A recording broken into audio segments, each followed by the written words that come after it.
හරි අපි 18 වෙනි ගාන බලමු. මේක ගොඩක් අය අමාරු කිව්ව ගානක්. ඒක කියලා තියෙනවා ඍජු ප්‍රිස්මයක ත්‍රිකෝණාකාර හරස්කඩ වර්ගඵලය 616 වර්ග සෙන්ටිමීටර. 616යි. එම ප්‍රිස්මය උසටම සමාන උසක් සහිත ඝන පතුලයාරය R වන ඍජු වෘත්ත සිලින්ඩරයක පරිමාව. ප්‍රිස්මයේ පරිමාවට සමාන වේ.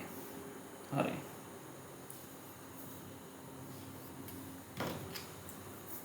මේකේ R පරිමාණ සමානයි. මේක පරිමාණ අපිට දීලා තියෙනවා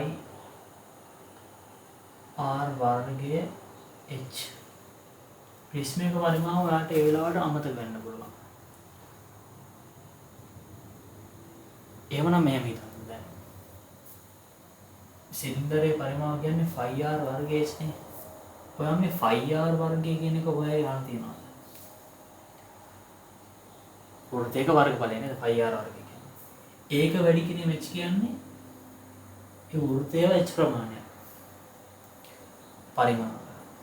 දැන් මේක ගත්තොත් මේ ත්‍රිකෝණය වැඩි කිරීම h ප්‍රමාණයක් තමයි මේකේ පරිමාව වෙන්නේ. දැන් අපි 616 දෙයිසිය අපි a කියලා දාමු.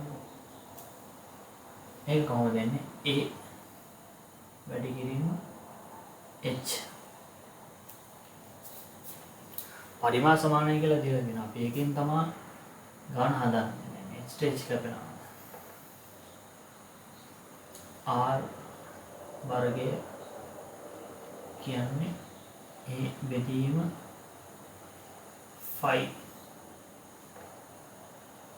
616 බෙදීම 3.14. සුළු බලපාන වඩ මේ උත්තරකේ 196 r වර්ගය. එතකොට r කියන්නේ 196 වර්ගමූලය කියන්නේ 14යි සෙන්ටිමීටර.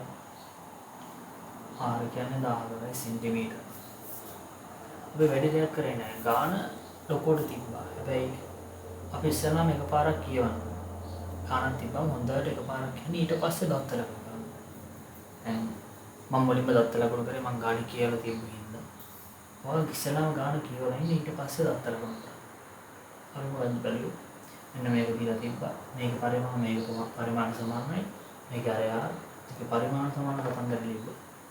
ස්ටෙච් කැපුණා. දැන් සුළු කිරීමක් තමයි තියෙන්නේ. සුළු කිරීම දෙන්නවා වගේ. ගන්න තේරුම් කරලා දෙන්න යන පාර පෙන්වන්න විතරයි මට වට කරන්න පුළුවන්. ඔයාට පාත් එක මේකයි කියලා පෙන්වන්න විතරයි. ඔයා තමයි පාත් එක යන්න ඕනේ. සුළු කිරීම එහිඳ හදාගන්න. ගොඩක් දක්ෂ ළමයි අපේ කාලෙත් හිටියා. හොඳ මේටර් අර සුළු කිරීමේ පොඩි වැරද්දක් හින්දා සමහර විට එයාගේ උපරිමය ගණන් ගන්න බැරි වෙනවා. හින්දා සුළු කිරීම ටික හදාගන්න උත්සාහ ගන්න. ඔබ තමයි 18 වෙනි ගානේ කතන්දරේ.